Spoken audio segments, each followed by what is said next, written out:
So let's start our session for Muslim. Let's let's start with the recitation of Surah Al-Fatihah. Al-Fatihah.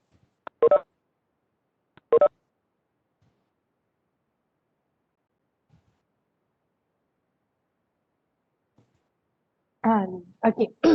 Okay, first things first. Okay, I would like to welcome all participants to APB Future Friday Leadership Series. I'm Hawa Shamsina, and together with Salwa, we Hi are everyone. yes, we are the moderators for this session. Please allow me, to briefly introduce our guest speaker for today, Puan Nadiah binti Dato' Haji Thanthawi Jauhari. Hi Nadia. She's our friend, so we call her Nadia. All right. So Puan Nadia is the senior lecturer in the English Language Department of APB UITM Shah Alam.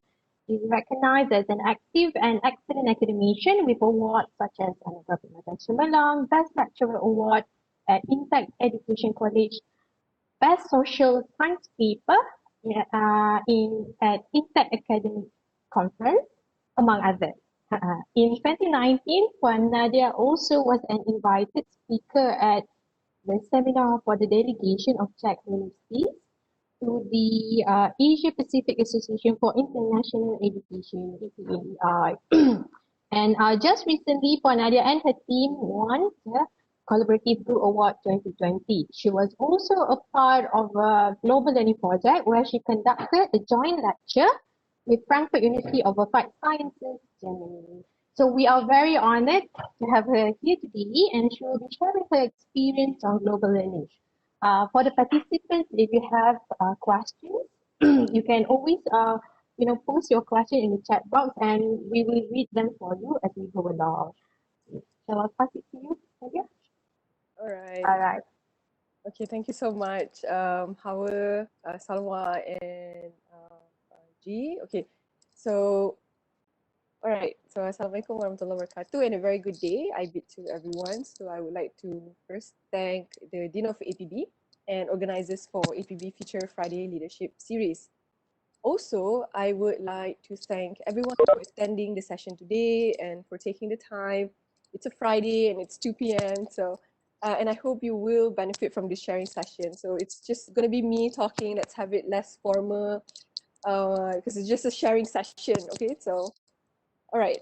So my name is Nadia, right? Just call me Nadia. I only have one name, Nadia. And I am currently spearheading the global learning at Center for Innovative Delivery and Learning Development, CIDL, in UITM under CG Global Learning, Collaborative Group Global Learning. So today, I will be sharing with you on global learning at UITM. Right, next please. Okay, just a little bit about my background, which very much relates to why this global learning and how global learning came about. So because I spent a total of almost 6 years at the Office of International Affairs as the coordinator for international cooperation, training and development. While I was there, I was appointed as acting director by the Vice Chancellor in 2013. I was also the project manager for global staff for the UITM, for the University Transformation Project when the project was first initiated and launched in 2015. So it's having to have all this actually started the global learning. The idea of global learning came out of this cumulative experience that I was involved with internationalization activities at the university. So next please. All right. And so today, for today's session, I will briefly talk about the Malaysian education blueprint 2015-2025 and the high impact educational practices by Emeritus Professor George Koh, the high impact educational practices founder, and then the high impact educational practices by the Ministry of Education of Malaysia in Malaysia, and then I will zoom in into global learning in UITM. And after that, the next part is I will talk about why we do this global learning and why is it important, especially now. And I would also like to share some feedbacks of the students, who experience global learning in the classroom. And finally, right?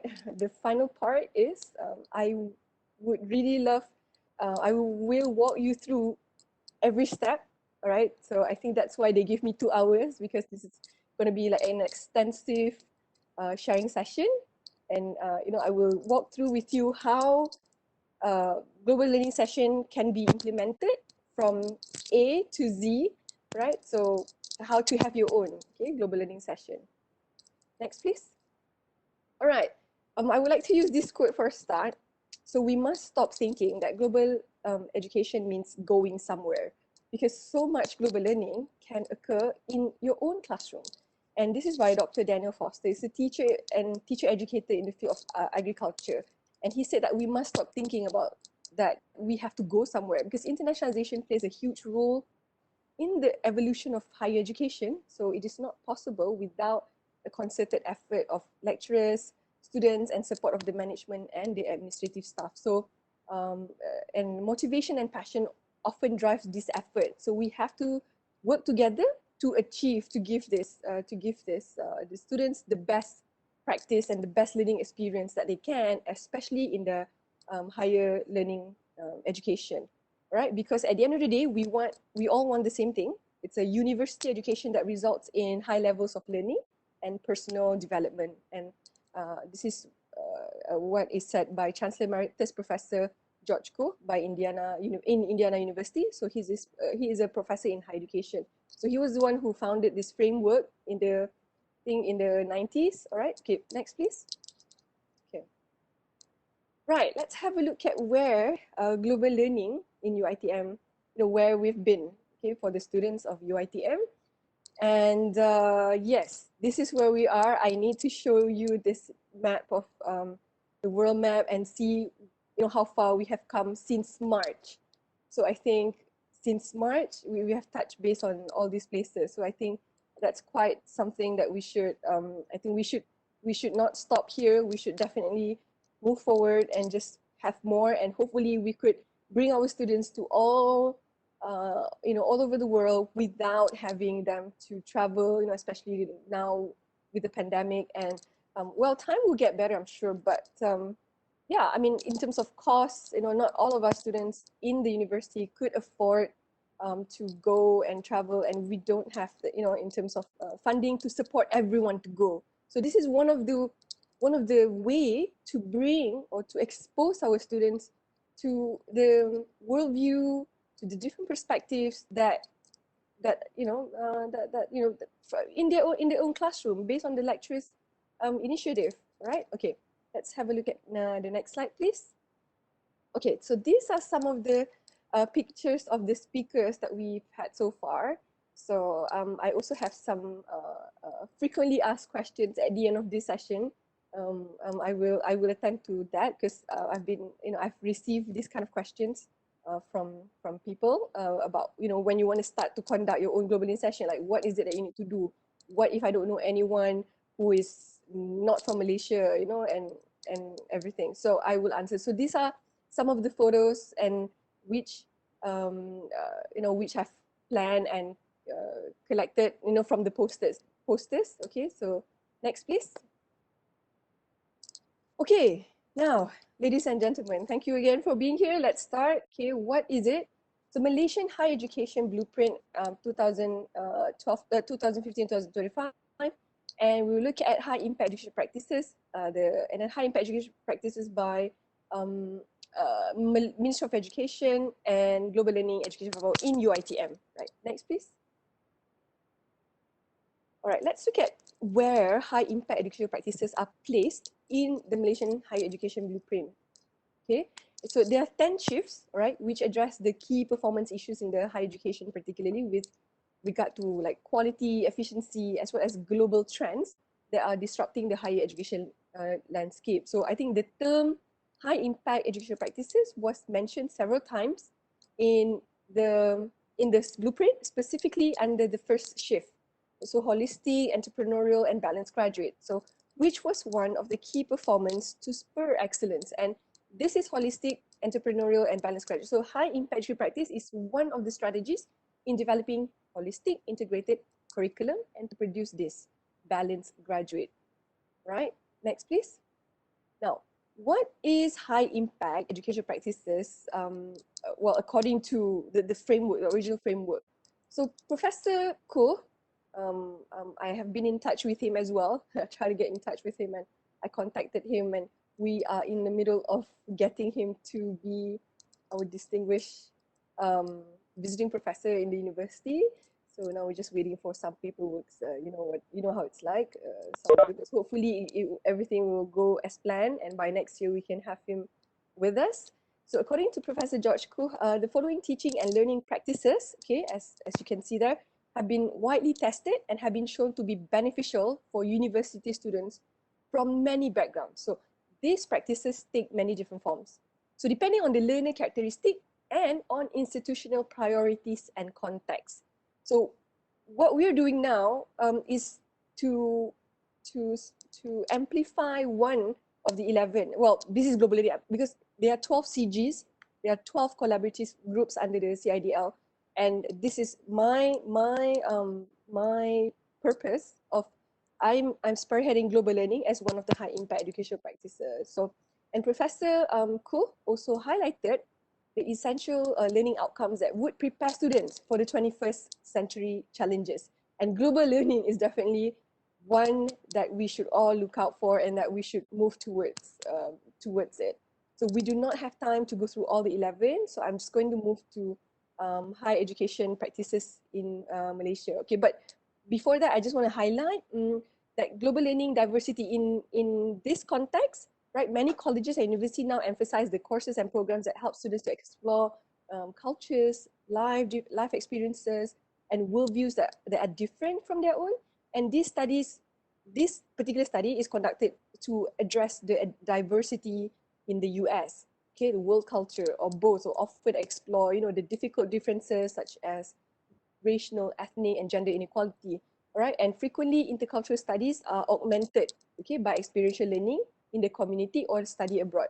But I will talk to you about how how we adopted the idea and we make it ours, because UITM we have a different mission and vision, and for our university and our demographic of students are different, so we can't take everything that is there. We have to adopt and fit into our context, right? Okay, next please.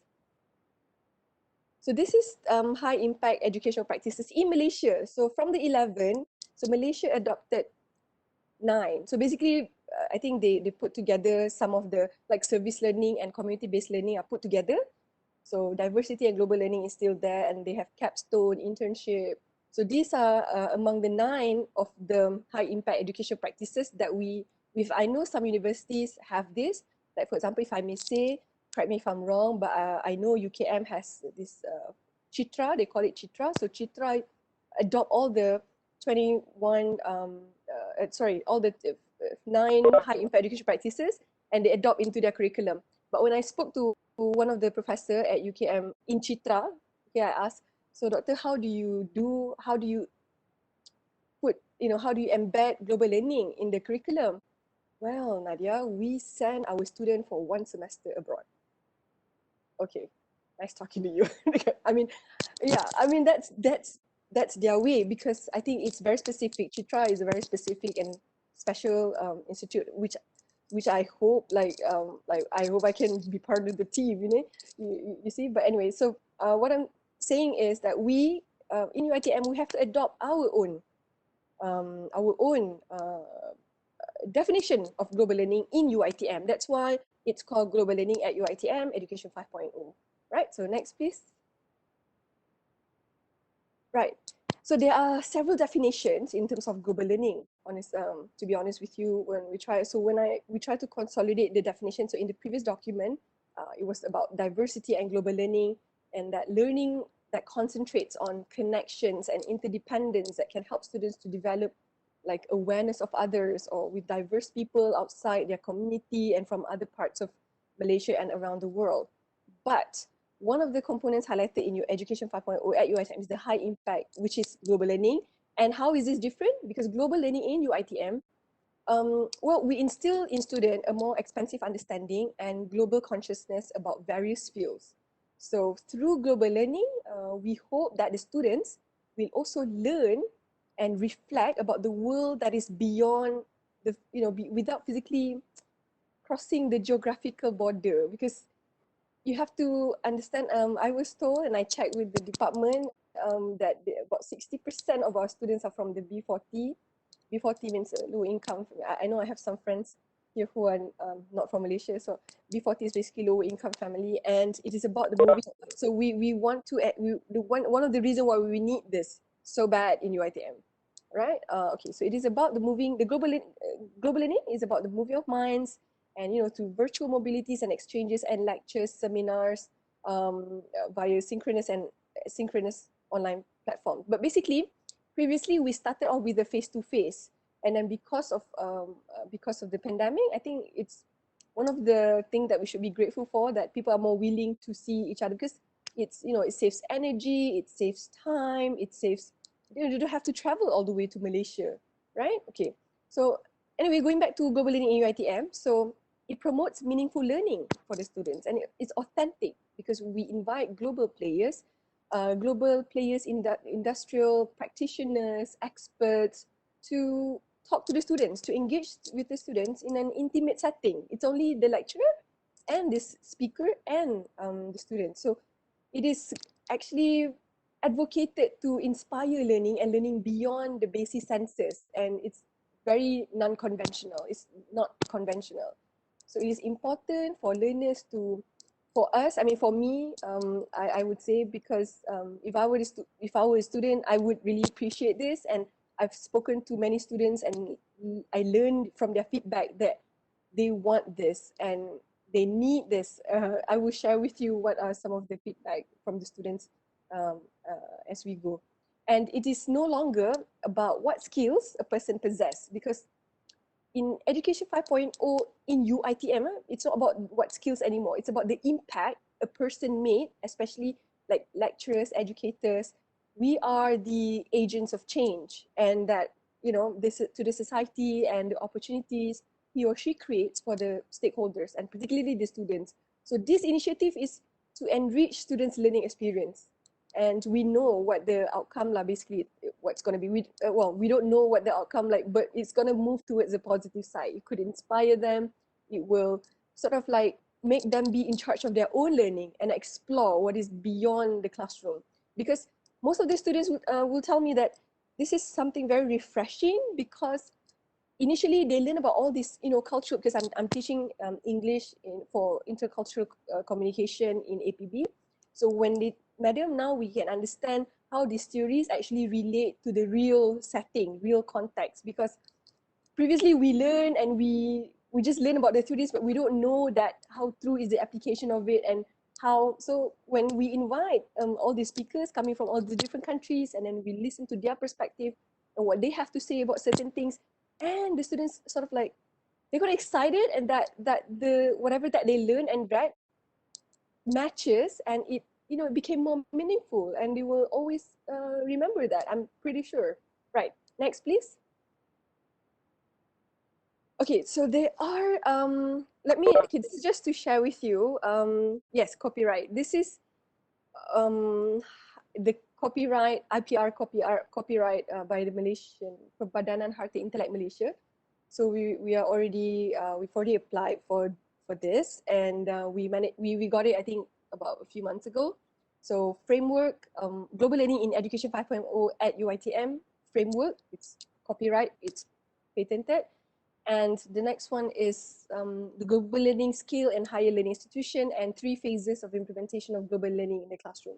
So we make sure that this idea is ours, and that we sort of keep it lah. We want to make sure that it's adopted and properly. Right.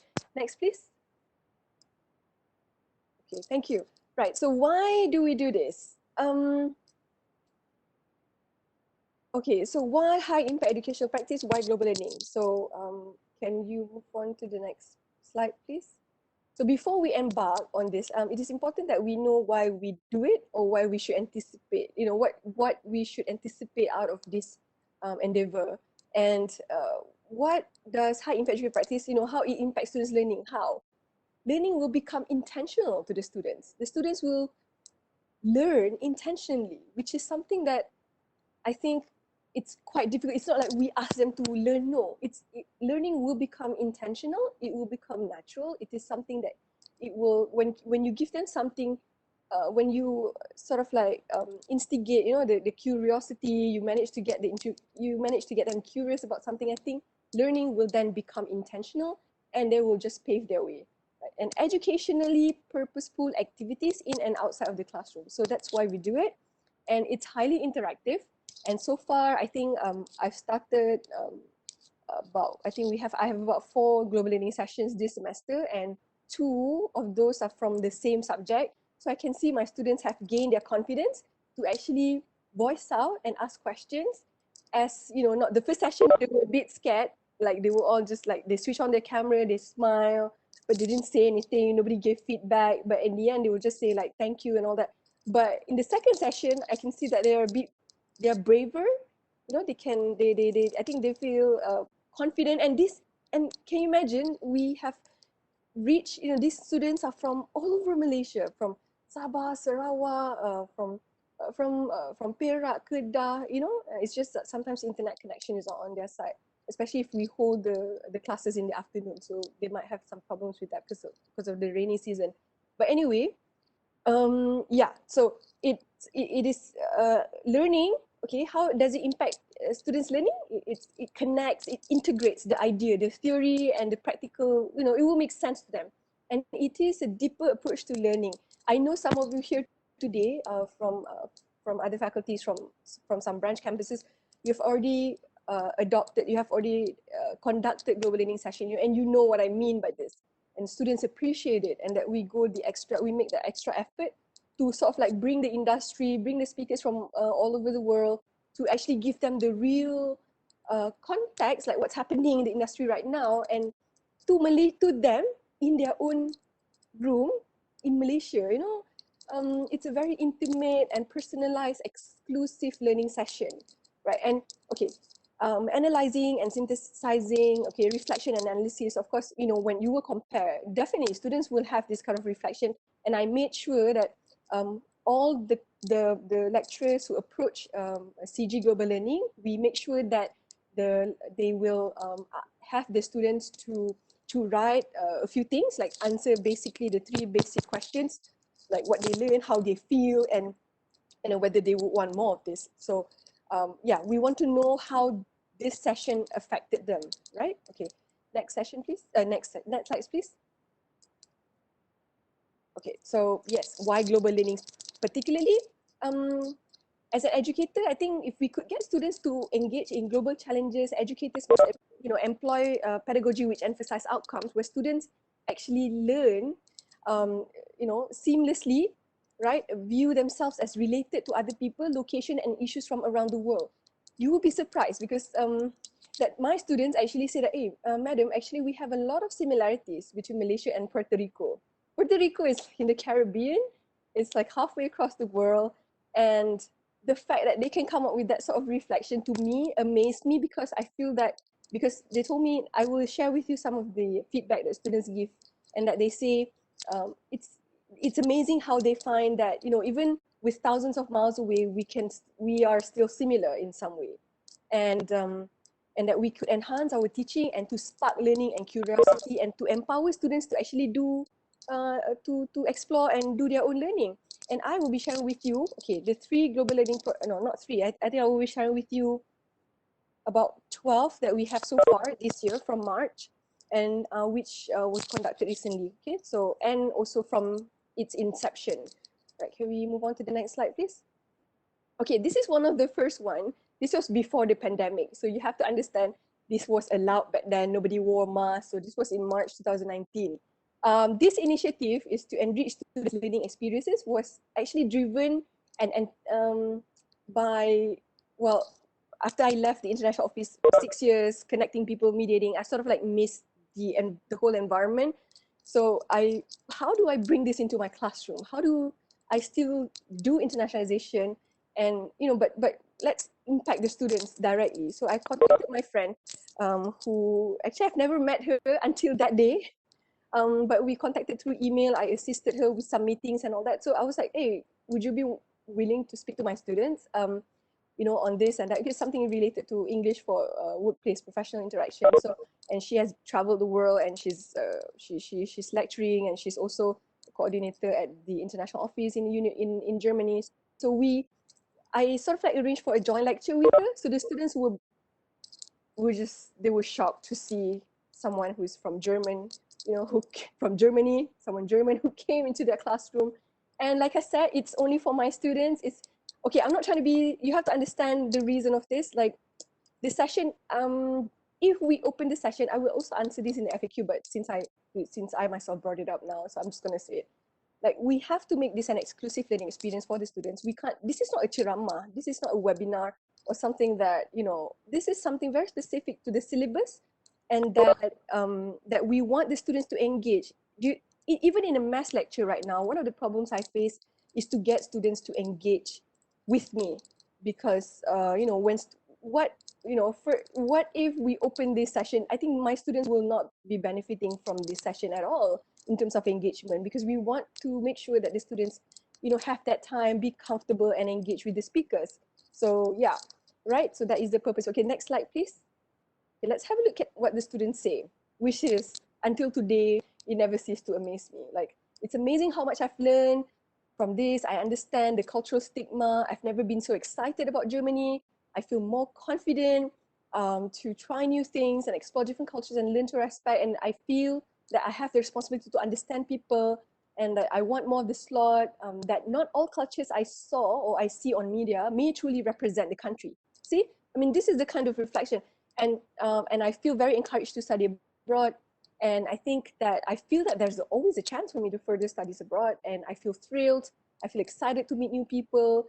And I think this slot is very interesting and an eye-opener. So when you listen, when I didn't expect that global learning will like really go on until now. I was thinking this was the first one, but when I read the students' feedback, so we feel that, let's have more of this. Let's try it out. Let's find something in the syllabus that we could get the industrial players, in global players, industrial practitioners to come into the classroom and bring and speak to the students. Okay, next please. Okay, another session was also before the pandemic. Okay, so don't worry about the SOP and all that. So it's before. This initiative, again, is we get students to it's the first-hand content. They are lawyers, okay, in the US Embassy in KL. So they spoke about cyber security. I still remember one of my students' reaction, like, madam, okay, these are Caucasians. Like, I thought you'd be bringing like expats from.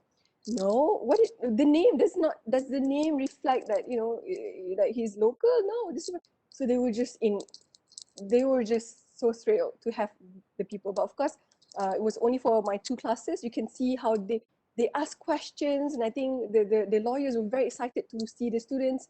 And and this was with the Department of Justice in US in KL. And of course, with that, we have to sort of like choose the industrial place that suits the students lah, basically. So you have to make the speakers you plan to bring in with the right speakers.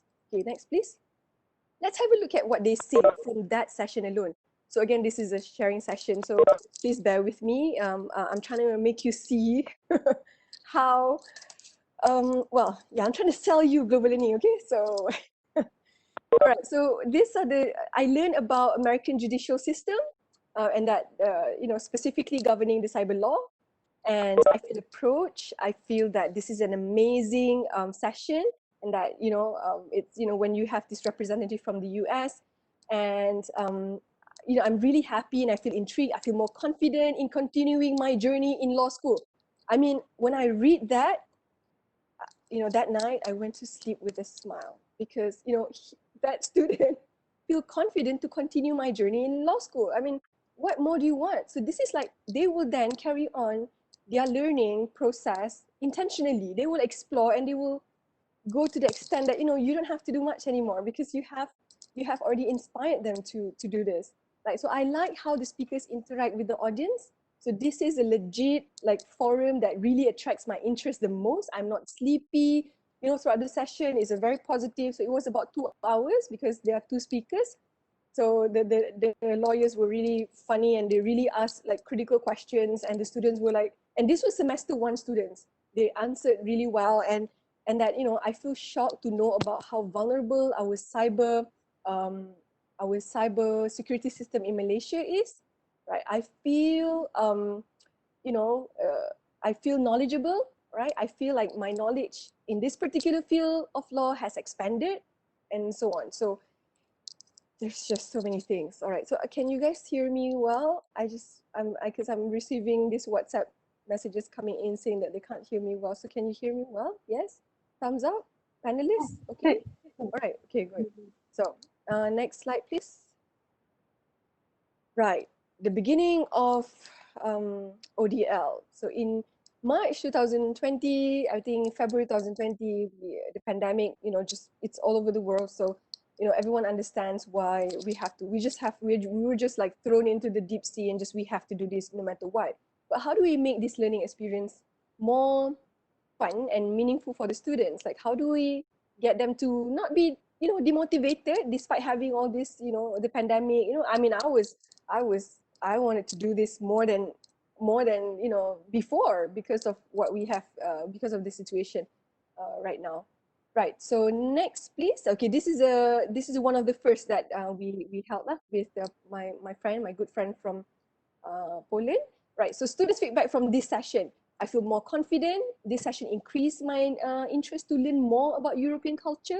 It has increased my knowledge about overall about how the society works because she traveled to, if you can see, if you saw the map just now, she traveled like I think at least 50 countries already, so that you know she's traveled all over the place, and she shared with the students, you know, her observation and you know all that she has been through.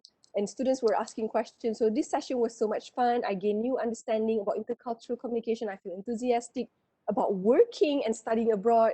And then I think I remember one of my students said, "I want to do what she does," you know, and they told me that I want to do what she does, so I feel more courageous to interact, and because I've never traveled abroad before. So yeah, so when you have students from this kind of background, what you want to do is just inspire them, push them forward, like let them know that it's nothing is impossible, so that they can you know pave the way for themselves. Right, and I really hope 2021 will be like amazing for everyone. Right, next slide please. Right. This is another global learning session which was done. I want to highlight this was, you know, one of most interesting, and I think I've already shared the video here, the video about this session in the in CIDL YouTube channel.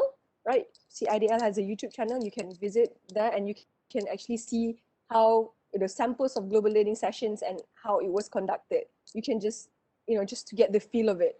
Right. So this was one of the session as well. So from Czech Republic. So for ELC 650. Right. Next, please. Okay, this was conducted by my good friend. Okay, so Dr. Siti Hafsha.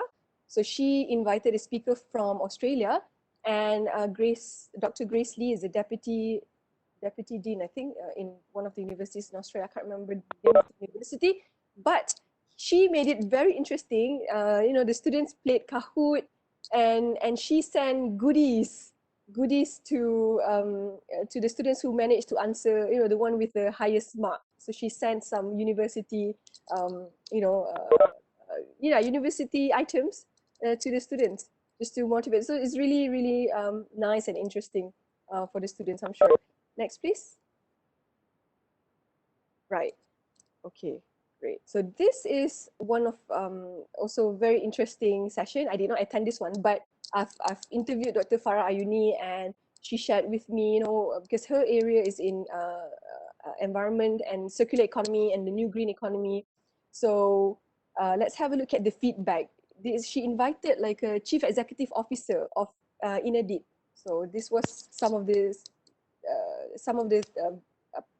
screenshots which I took from the session. Right, next please. Let's have a look at what the students say. So other people's waste could be other people's resources. And circular economy requires a lot of effort, but eventually it will be worth it. So there's always a way for improving the environment. I did not change any, I did not correct any grammar here, is just as it is. So, but you have to look at the things I highlighted. And the students feel that production of durable and eco-friendly products through the dematerialization of raw materials in the circular economy and many more. So this is what they learn. It's a very interesting session, and it changes my mindset to rethink about eco-innovation and how it's very important for the future because of, for sustainability. If people keep on producing things that cannot be recycled, what would happen to the world? I mean, so what Dr. Farah Ayuni did was she invited a speaker, a CEO of this one company in Spain who promotes green economy, who all the how, and it's a process which is quite, it's a challenging, well, it's of course it's challenging everywhere. So like in Spain, most of the company and manufacturer are advised to use eco packaging where it can be reused or recycled. So these are the things as a student wrote and about what they learn from the session. So next, please. Right, and this is conducted in UITM Sabah. So Akademi Pengajian Bahasa UITM Sabah.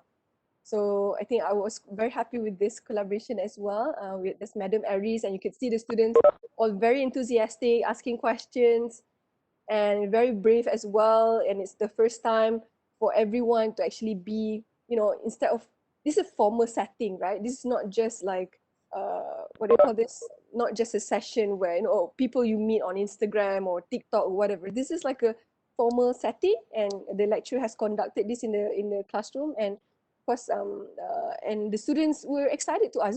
He looks very young though. I'm still curious, like what is his real age? I will ask Aries later. Like what is his, because he looks very young. Okay, so yeah, these are the students from, most of them are from Sabah and Sabah Sarawak, because Aries is from Sabah. Yes, next please. Right, this is another session, okay, global learning that was conducted earlier last month. Right, this is with Gladys, okay, a friend of mine, so which I invited in my classroom to talk about varieties of English in the Caribbean. So her accent, okay, let's have a look at what the students say about the session.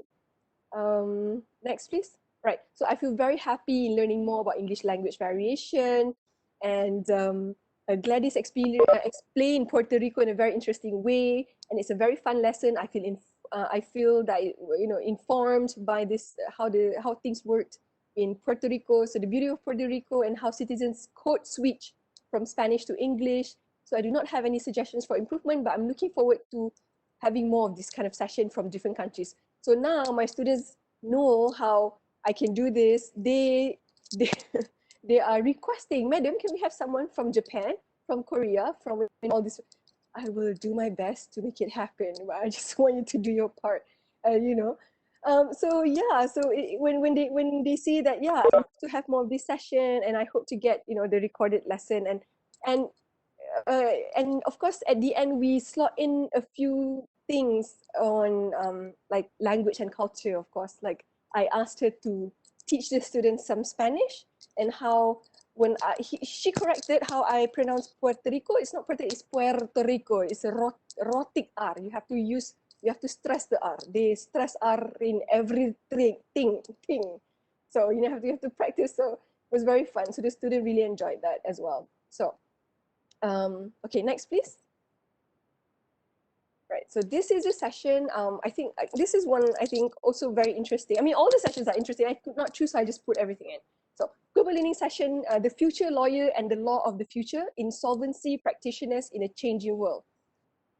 I watched the recording of this session and I loved it. How Professor Sam Blay, he started his speech by saying that, lawyers, we have 3 lives: the past life, the present life, and the future life. In our past life, we have to study the previous cases, to learn and understand what happened in the past. Okay. In the present life, we have to understand, the current cases, and for the future, we have to anticipate, because we will be creating a future for the people who we are defending. So yeah, so the way he spoke about it, and the students really loved him. I saw the video, not until the end, but I saw almost all, and the students were really engaging with him. And Dr. Siti Afshamin, with her connections, and brought in all the students. So that brought in all the speakers to meet with the students. So that's really amazing. And this video is actually also available on CIDL website under Global Learning, so you can watch that as well, right? And just get the feel of global learning before you have your own, you conduct your own. Next, please. Now, this is one of the most recently conducted as well. And I'm very excited that Dr. Padma shared this because it's from a country called Cyprus. I've heard of Cyprus before. I didn't know where it's located, so I had to find out and put that on the world map. So very interesting. I think she conducted the session, and the students were very happy. She shared the feedback with me as well. So it is really amazing that she could, her connection. And when I asked her whether she had to, whether the speaker request or for any compensation, like monetary compensation, and she said no, it's for free because it's for the students, and it's for that is even more amazing. Like I really, really admire that.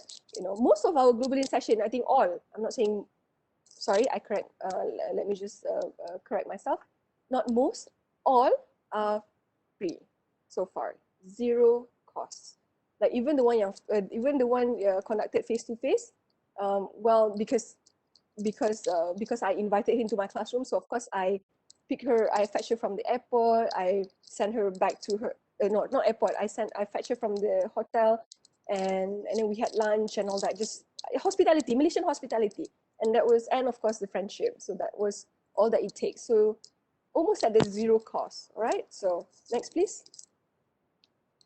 Yes, I made it happen for the students. I invited someone from South Korea because, apparently I have a few army in my class, so they were very excited to meet with this speaker, right? He's actually the director of international programs in Daegu Catholic University in Daegu, South Korea.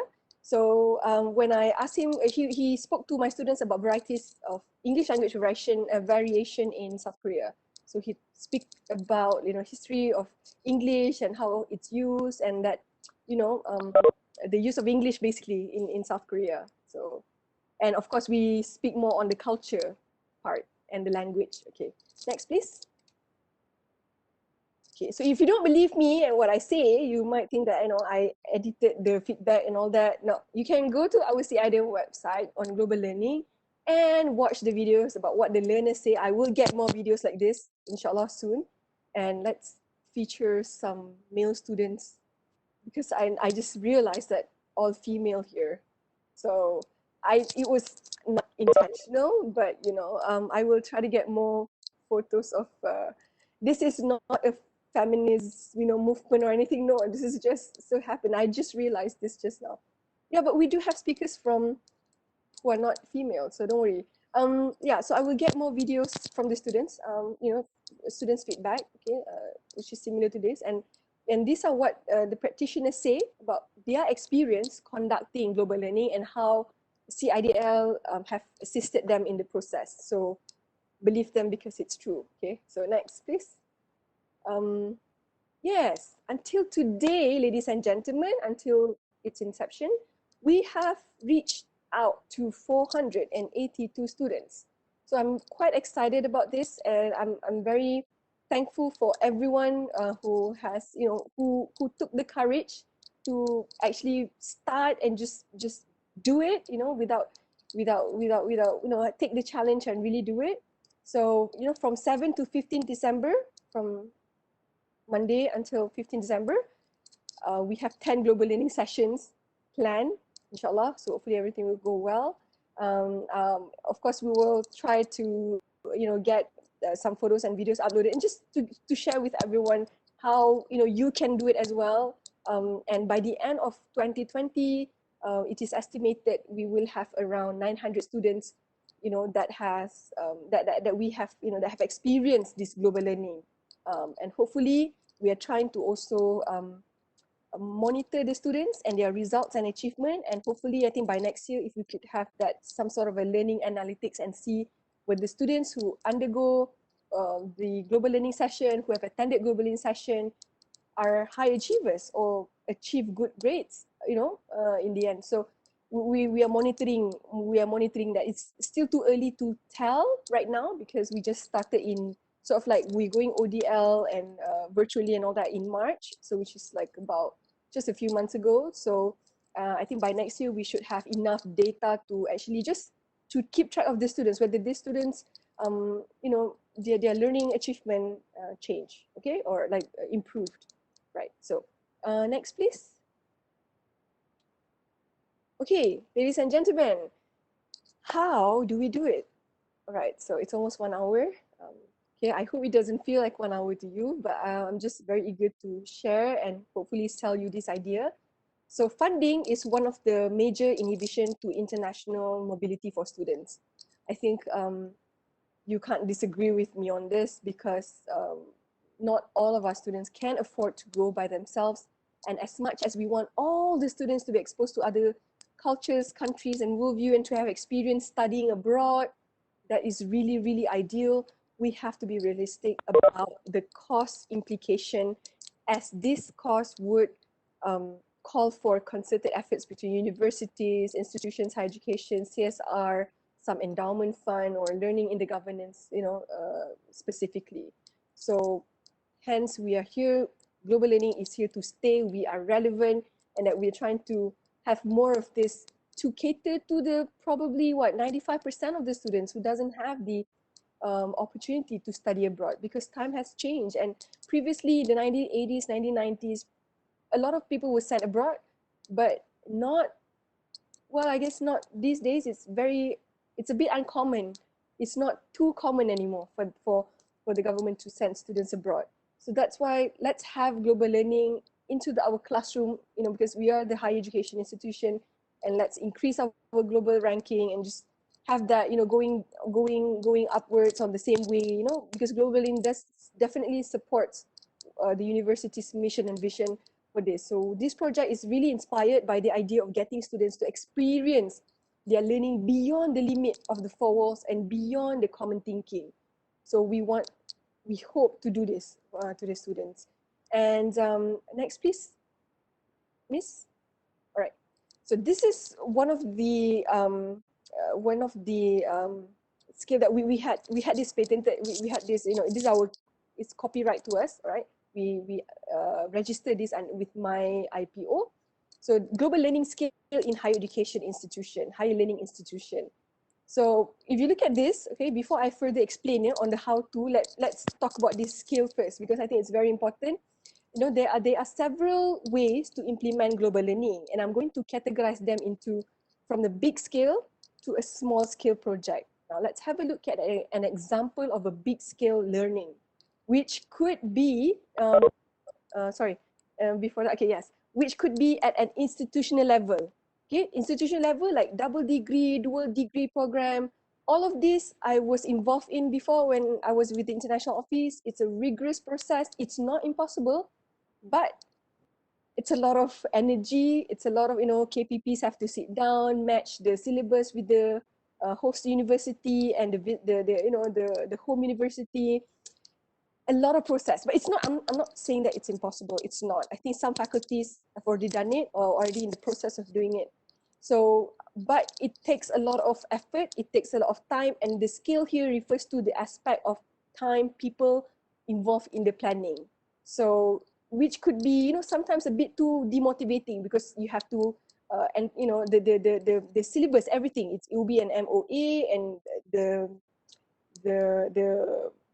all the sorry, so many things to say. Okay, the agreement has to be spelled out very clearly, and yeah, so it takes a lot of time and effort. So I'm just okay. Next is the faculty level, and then the program level, and then the course faculty level, probably like one semester abroad, that kind of thing, like credit transfer. So I think this UiTM has conducted this too. And program level, course and subject level, lesson and individual level. So today, I think course and subject class level global classroom is different ball game. So it will involve, if we do it on the course level, project, program, it will involve assessment, MOU, MOA, management meeting, etc., etc. It will take too much time and we don't want to miss out, okay? So, but of course it is more sustainable, but it is a lot more planning lah, basically. It could be more than 4 months at least, because I know that for a double degree with enough and detailed preparation, at least a year, at least, if everything is efficient. And we have to get everyone on the same page to conduct that. And then we have to promote it to students. You know how many students in Malaysia can afford one semester in Malaysia and another semester in Germany, for example. So yeah, let's have a look at a smaller practical scale. Now, lecturers involved with the delivery are to take charge of this initiative. In other words, the teaching approach is enhanced and upgraded. The lecturer themselves. Now, as a lecturer, we don't change anything in the syllabus or the outcome of the learning. Okay, so the methods that I'm sharing with you today is not a top-down method like the management asked us to do. No, it is an individual initiative. Spark your desire to upgrade your delivery and maximize the learning experience of your students. I mean, why is the reason you become a lecturer in the first place? Like, what is it that you want to do? You must have love, this, making an impact, being these agents of change. We are the closest to the students in terms of, making a change, right? Okay, next please. Okay, these are the 3 phases, okay? 3 je, 3 ways, very easy. After that, everyone can do. Okay, so this global learning project, I will share with you from my experience, and I've consolidated everything into these 3 phases. Next, please, ma'am. All right. Okay, so let's have a look. Now, the steps in phase 1 are probably some of the most important steps because you have to really think about what and who. Now, how early should you start? I would say at least 2 to 3 months before. And let's have a look at step 1. Understand the student learning outcomes for the subject and course. And then you have to zoom in each topic or subtopic, and ask yourself which of these subtopic that you could have someone who is not from your country or who or talk about or share something valuable related to it. Now, okay, I have someone who argued with me.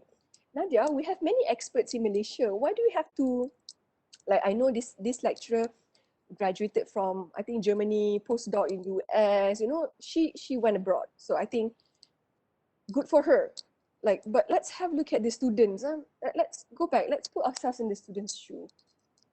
I know, I think, and I know that the students would appreciate this because being a local graduate myself, having that little bit of international exposure when I was with the international office, I feel that, yeah, we have to put ourselves in the students' shoe and see how this would benefit them. Well, I know, and I know many of our lecturers also graduated from overseas, and I think if you could re-establish and, get your networkings, just re-establish some relationships again and just get connected and just bring them into your classroom and see how the students will, it's not you, it's not about you right now, this session. I know you have, you have studied abroad, UK, Germany, Norway, wherever, all over the world, but you have to think about whether how the students would appreciate this, this thing to be implemented. So yeah, right. So by now, you should probably already have in mind who you could potentially invite for this session. Now, I would recommend somebody that you have met before or know from before. Okay, you could write into some experts in the field, or depending on how persuasive you are in your writing and how willing they are to do this. It's a long shot, but actually, email is the safest and less intrusive way and the most professional way of writing because so far I've not had any non-replies to all the people I wrote, whether or not they're Americans or UK. I even managed to get in touch with Professor Koh, which is, to me, I'm still amazed how I could do that. And I have some my professors, senior professor, who did you contacted Koh? He's 80 years old now, but he replied my email. So I'm saying that it's not impossible. That you can start with an email, official email, because there will be your credentials and everything. You attach the university, you're not trying to you're not trying to scam them or anything, because there are too many scammer cases right now. So that's why you need to use credible source. Use your official email address to approach the speakers, right? Start with people you know, or know your existence, or if not, it's okay. I will ask this. I will answer some questions in the FAQ. They ask me what if you don't know some. I will tell you. Okay, later. Hang on. Start with your network. Chances for them to agree with you is higher. Okay. So next, step 2. Are we okay so far? I need water. Okay. Know your students. You have to know the group of students who you plan to give this global learning experience to. Now, since we probably be using English for the session, you need to gauge their level of proficiency. So also study their level of engagement in class. You know, some of the classes are dominated by passive students, some are by active students. So you have to find like the middle ground so that, you know, the students will all have the same access to the speaker, right? So for your first global learning project, choose a class which are dominated by positive active students first, because who likes to speak, who likes to speak up, who's not afraid to ask questions. Now, I'm not trying to discriminate here, but if you're doing to do it for the first time, choose the students who are more, you know, you feel that, you know what, I think I have a chance with this group. Let's try it out with this group. But if you're doing for the first, be a bit selective lah, because this is very crucial to your future lessons. If you don't start right the first class, then your motivation might be affected. So let's start with your first batch of students who are active, engaged, positive, who likes to ask questions, all that. So have it with them first. Okay, and step 3, okay, approach the person who you deem fit, you know, to the syllabus. And you have to keep in mind that this person will not be replacing you by doing a lecture on the whole topic. No, please understand this, that the speaker you are inviting is just to supplement. He or she is to supplement your lesson, to complement your lesson, to supplement your lesson, not to take over your job. No, definitely not. So that's why the person you are inviting is should also be aware and should probably just talk about a very specific topic, right? And in your email, ladies and gentlemen, professors, doctor, okay, introduce your course and subject. You know, what are the student learning outcome? Talk about your students in your email, and their background of study, department, faculty, objective of this session. State the duration of the session, their role. For an online session, I would probably say about 30 to 40 minutes, ideally, and 60 minutes is probably the maximum, because students, look, okay, we don't want the global learning session to end in a way that the students feel like, oh, when is this session going to end? Like, no, we don't want that. We want them to get, oh man, it's ending. Like, we want that. We want to end with that kind of energy and momentum. All right, so 30, 40 minutes enough. If you're not asking questions now, if you don't ask questions to the speaker now, that is your loss. Okay, I've already invited the speaker. If you don't ask, then it is the student. So we want to keep that. We want the students to always be excited, you know, with the session, and yeah, not too long, because plus number 1, if it's free, we don't want to take too much of the speaker's time, right? And number 2, I think we have to respect also that, you know, they have their own, they have their life and job, and especially if you are inviting speakers from Europe, from America, from, you know, different parts of the country, the time zone is different. So I think you have to be courteous as well in selecting the time and all that. So it depends on your relationship with the student, the speaker, and how you can negotiate. But just say probably about 30 to 40 minutes. So it's not as daunting, because the speaker will not, you know, they will have to prepare for the session. Okay, so yeah, I'll talk to you about more about that, right? So be clear about your intention in the email. Okay, you are here to expose your students who are from UITM, you know, and you know, I will give you all these sample emails. You can just adopt, you know, please amend. If you get in touch with us later, I'll give you this one form. You just fill up your email and your name and your phone number, and we will contact you immediately and tell you all these steps and just guide you and give you all the sample emails on how you can, you know, write to these people, even if it's someone you don't know, right? So have a pre-discussion to talk about the possibility of doing this. So after, let's say they have replied your email, and have a session. Just can I see you for like 30 minutes? Can I see you on Zoom, like maybe tomorrow, and when is the next convenient time for you? Can we meet? Like just give them options, like 2 or 3 timing and date, and just okay, which one of these date would work best for you. So negotiate that, and then have it and then meet him or her, and then ask a few things, because some things you have to ask face to face, as in verbally. You cannot ask in an email, it might turn people off. So no matter, after you have written the email, if they reply, request for a session with them, like a online session, just you and the guest speaker, and just that's where you negotiate and ask about, you have to ask this, whether they'll be expecting any monetary incentive or compensation about this session. It's a 40-minute session, and it's only to share about this. Will they be? So you have to ask, because we don't want any sort of like we don't want any troubles later. But so far, as I mentioned earlier, all of the globally sessions that are conducted almost at a zero cost. The speaker, because, and especially if it's someone you know, or like, what? No, Nadiah, I'm not going to charge you. No, I would be happy to do this. That kind of reaction you will get. Like, don't be ridiculous. So yeah. So I'm thankful for that. But of course, there's a way to say it, and just give me a call, and I walk you through it, right? So because I really want I want to reach to all 180,000 students. I don't know whether that's possible until before I retire, but I can dream. I can dream, and I can try to make this happen. So this piece of information is very crucial about money, okay? So I have conducted modules on effective email writing for international engagement previously, and perhaps in another session I could share on that. And I know that this is only the first time you approach this person regarding this idea, but you only have one chance to make a good impression. So write this email and wait to have him decide whether they'd be willing to do this. So draft the email, read it before you click send. So once you have received the reply, move on to the next step. If no reply, write to someone else, right? Don't be discouraged. Things happen. But so far for me, even if they decline to have a session for my students, they will just write nicely, I don't think I'm the person to talk about this. Maybe you can contact this person. So I wrote to some universities in the UK. So I mean, they reply in that manner. So that's really something, because I think it's very polite. The way we write to them is polite, and we are credible. We are someone. We are from a private we are from a public university, and we have all our credentials in the email. That's why it's important to use email to approach them, and not just drop them a message on LinkedIn or something. You can start with email, right? And think about how much impact they're going to make in your student's life. Let's just highlight all this. Okay, step 4.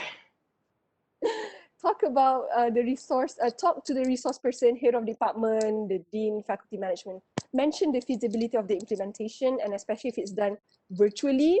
So the procedure, paperwork and everything, cost implications, since it's going to be virtual online, the idea might be attractive to the management if it's at zero cost, because we don't have to pay for their airfare and accommodation. So yeah, it's very attractive actually, if you think about it that way, and the students will get the most benefit of this.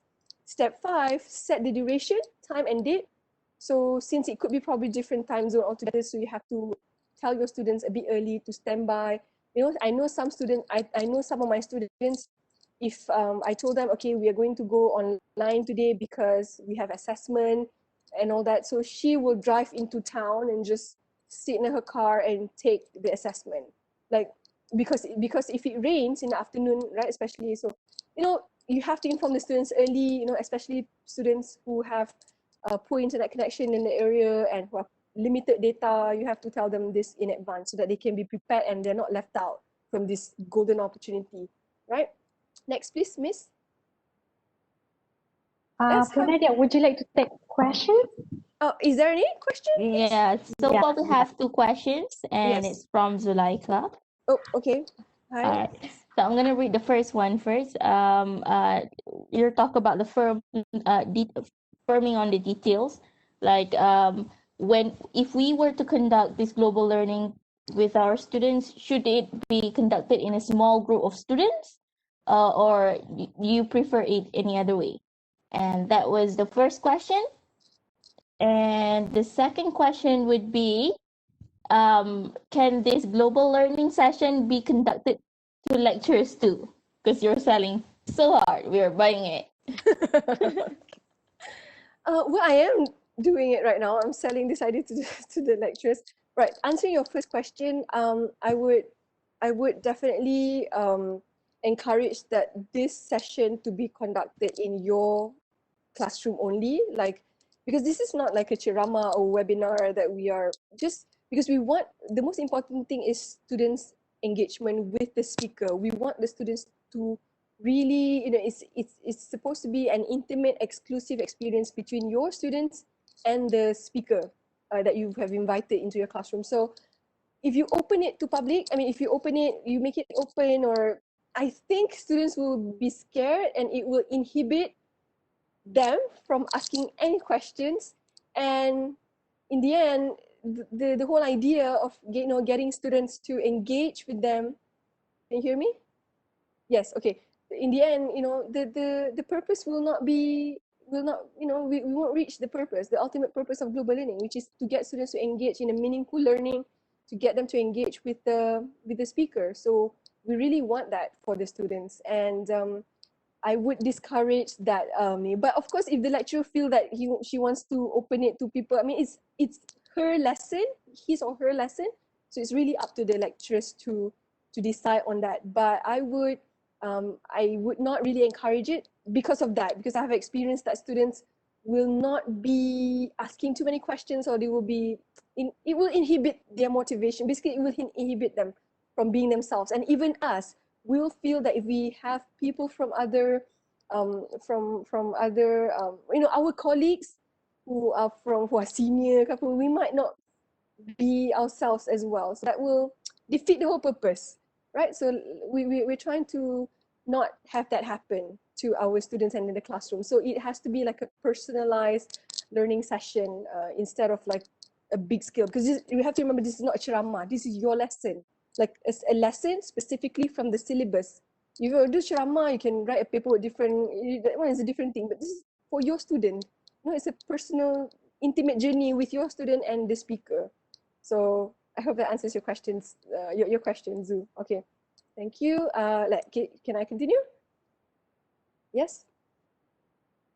Okay. Yes. Okay. So, And okay. Yes. we also have the second question. Yes. What is the second question? And the second question is that can the global learning sessions be conducted to lectures as well?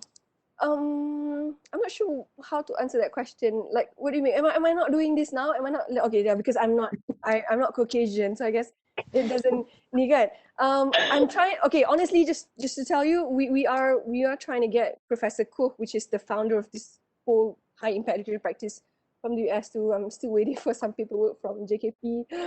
Hopefully, everything will go through Senate and everything. That one is done. It's just waiting for. So hopefully, if we can get them to be with us in CIDL, hopefully, we could get him to speak. He's about 80 years old, I think. I googled him. I googled his age. I was just wondering, and then he's about 80 years old, and I think he would be someone. If we want to help, we do plan to have this for the lecturers as well. Yeah, definitely. We will inshallah have it. Let's hope that everything will be in place soon. All right. Okay. Next. All right. So next, please, Miss. All right, so let's have a look at an example. I kind of like this, but I'm not teaching this, of course. This is international environmental law. So environmental law and planning and control. So this is, when you look at your syllabus, look at which part of the syllabus that you can actually bring it, you can bring speakers in.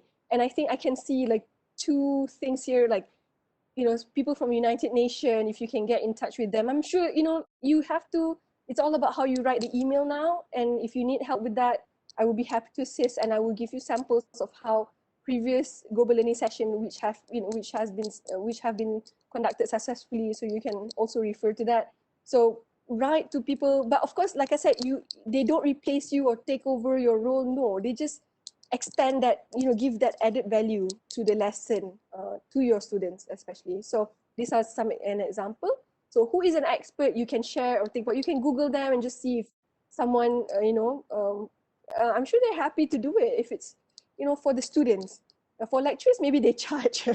But for students, I think if you explain the university, the nature of our university and the students, I think, yeah, so far my experience, alhamdulillah, has been positive. Right. Next, Miss. Please. All right, so this is one example as well, another example. So it's like managing differences in intercultural communication. So cultural diversity, cultural learning. So of course you put that, it can be a good discussion, forum discussion, and for to talk about. So you have to invite someone in the industrial players who have all this experience from going travel and working abroad. So to share with the students what is it really like to work and study abroad. Right. Next, please. All right. So phase 2 is the implementation. Okay, the virtual. I'm focusing on the online implementation of this. So step 1 is basically you have to inform your students early, as I mentioned, the date, the platform you'll be using.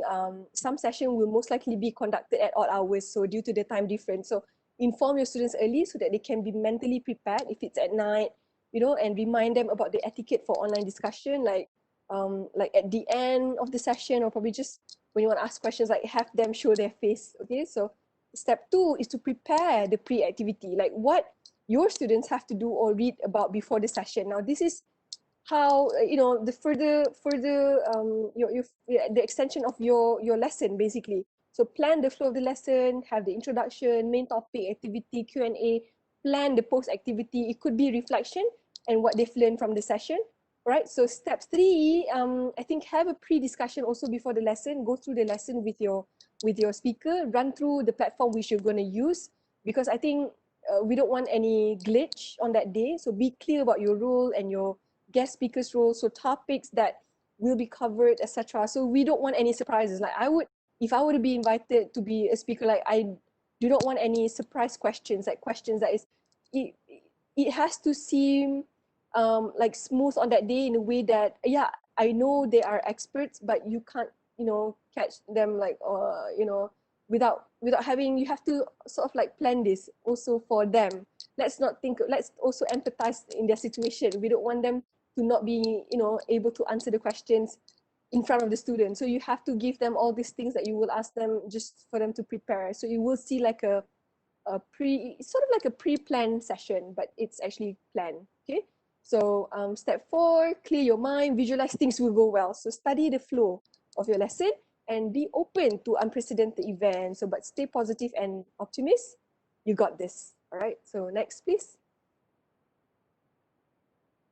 Now, phase 3 is review and improve. So this is I practiced this at the end of the global learning project I conducted, because the information you gathered from the previous phase will be very useful for you to plan for your next global learning session. So like in this phase, I want to focus on like step 1, it is good to have feedback form. Also have students to write a short reflection. So this information can be crucial to do that, to plan your next global learning.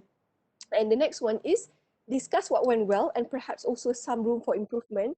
And I think you should take negative feedback as constructive criticism. But I think for now, the only negative feedback that I have ever received or read from any global learning session is that too short. The time is too short. Like the students want more. Like I remember one student said, "Madam, can we listen to him, speaking until we are tired?" I said, "No, we can't do that because he has his job too, So like so prepare well, so the session will be smooth, inshallah. If you prepare, you have a practice session, all that. Now step 3. Now this is very important to maintain a good relationship. Okay, be sure to include your students' feedback as well. Be sure to proofread and reread. Okay, now but I'm trying to make this easy for all of you. At CIDL, we will give out certificates to the guest speaker. So you just need to fill out our forms and declare that your database. Just declare in our database that you have conducted a global learning session, and then we will issue a certificate of appreciation to you and the guest speaker for taking up this initiative.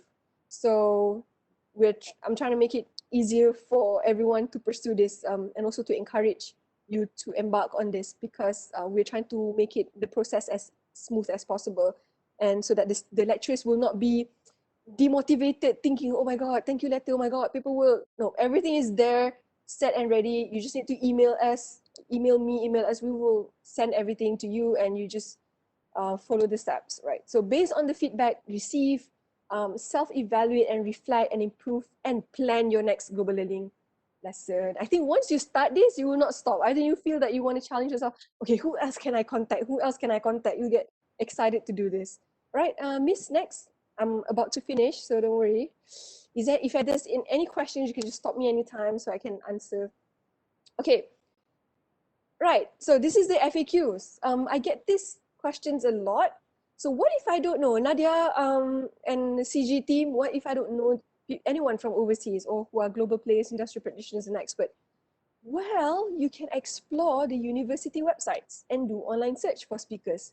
This is very doable. I mean, nowadays, people upload everything on their webpage or university webpage just to establish themselves. So do that, write that. I've approached people in this way a few times and it worked. I mean, if he feels that he's not the person, he will write back and say, I think maybe there's another person who would best fit into what you need, you know? So yeah, I mean, what's the worst thing that could happen? It's just an email. I mean, they don't know where you live, you know, unless you share the address with them.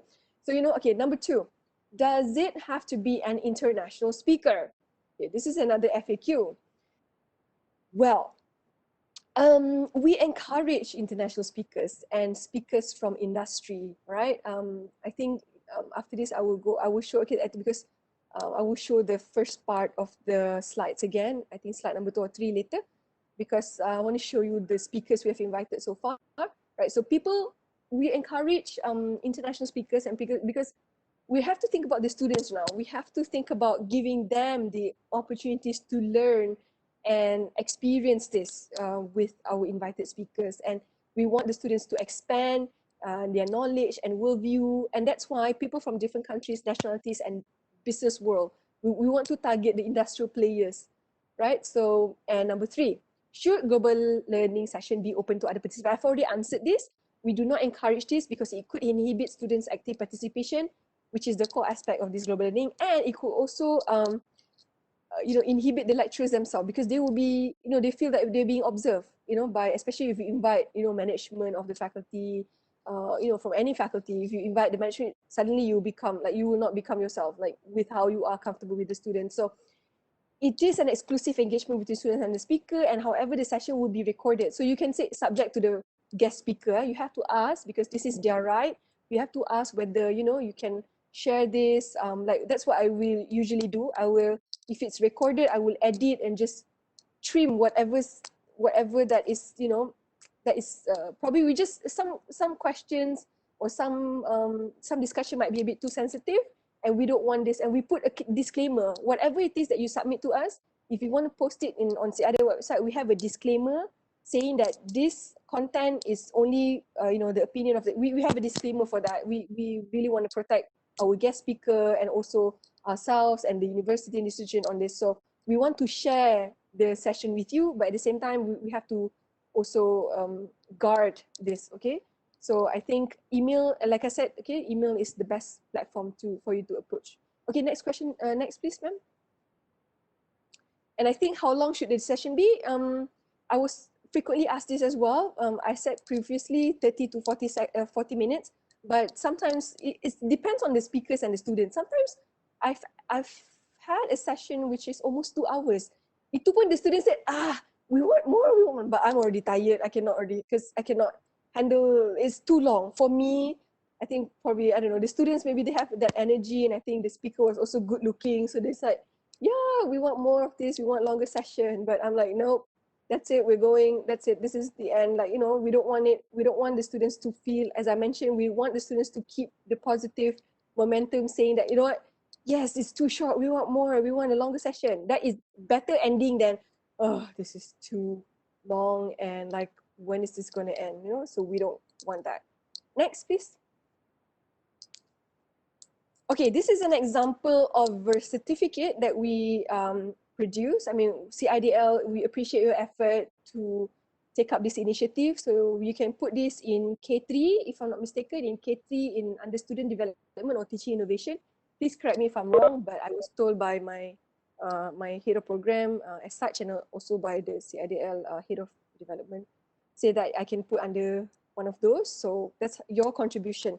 So this certifies that you has conducted a global learning session for what course, at what faculty, where, with guest speaker, who, and who is this guest speaker. So, I mean, that is something, right, on your CV as well. Next. And this is another example, Dr. Padma from FSK as well. So she has received this. I think she's very happy, right, Dr. Padma? She's here, I think. Next. Right, this is for the guest speaker. For the guest speaker, it's yeah, I mean, they appreciate this as well.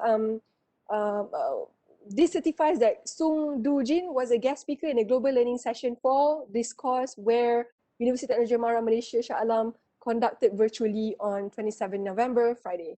So we're trying to get, we're trying to encourage and motivate. And I think this piece of paper, although it's just a piece of PDF, although it's just an e-cert, but I know lecturers do really appreciate this, at least something from us to appreciate you. And CG Global Learning, yeah, we provide this for lecturers to conduct this. And we will also provide you with a template for you to have your students and the PTJ lah to sign for the students that they are involved in this. We'll give you the template of the certificate, you know, what to put and what, and you can give to your students an e-cert as well after conducting your global learning session. So of course, by your own PTJ. Right, next. All right, so this is just to tell you and share some of the recognitions that we have. With the idea of global learning. We won a reviewer's favorite in ICHTC in last year, and at Kinovasi 2020 UKM, we won gold. All right, next slide, please. And I think this is one of our most recent one. We received the Collaborative Group Award in September and IDEX Gold Award in November. Okay, so I think that is it. That's my last slide, please. Oh, sorry. Can we go back to slide number 2 or 3? Before we go to this, can we go back to slide map of the world? Map of the world where we have all the speakers that we have invited so far. Further up, yes, I think slide number 5, correct. So this is the global learning at UITM that we have conducted so far, right? And we really hope to cover more. Okay, this is just one part of just a few countries, so we want to do more. This is only between March to December, and I anticipate that next year people will be more open to global learning, and perhaps you can start planning your global learning session, and so we can add more flags that the students have traveled to all these places without a passport. Can you imagine? It's just a virtual travel with our speakers and get to see them and talk to them. Right. Okay. Next slide. After this slide. Okay. Yes. So these are all the speakers. I think there were not many attendees earlier when I showed this. So these are all our speakers. Going back to the question, can we invite someone from the industry, Malaysia, but in another country? Yeah. Like for example, we will have a speaker next week with us in one of our global learning session. Izzat Haziq, he is the Bank Negara representative in New York. So definitely with his working experience and industry experience, we can definitely, I think, have him. It's legit to say that the students are involved in the global learning session, having him on board with us. So these are other faces of, beautiful faces of our speakers. Okay, can you go back to the last slide? And that's the end. I mean, that's all. If you have any questions for me, you can reach out to us and you can scan this QR code and I will get in touch with you through email and just send you all that you need to start your own. And I think I've already contacted some people who have filled up this form at the beginning of this semester. And I think, yeah, we want to have more. So we are happy to assist you to realize your global learning session in the classroom, and we will guide you step by step. So we look forward to hearing from you. So do take your time and scan and just fill out very simple information. Your name, your email address. I think if you type your name, email address, phone number, if necessary, I will contact you. Otherwise, I've not contacted anyone with my WhatsApp. But yeah, just drop us your info and we will get in touch with you. Thank you so much for your time. All right, Nadiah, before you Yes. officially end the session, we have another question coming from Salina. and she was asking about if this global learning session is only suitable for LG students or classes, or can it also be implemented for servicing course as well?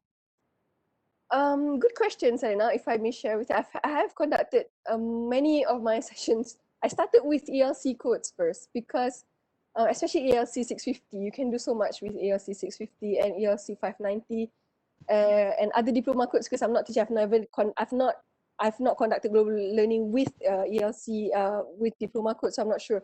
But for ELC 650, definitely, yeah, you can, definitely. I started with ELC 650 and 501 also.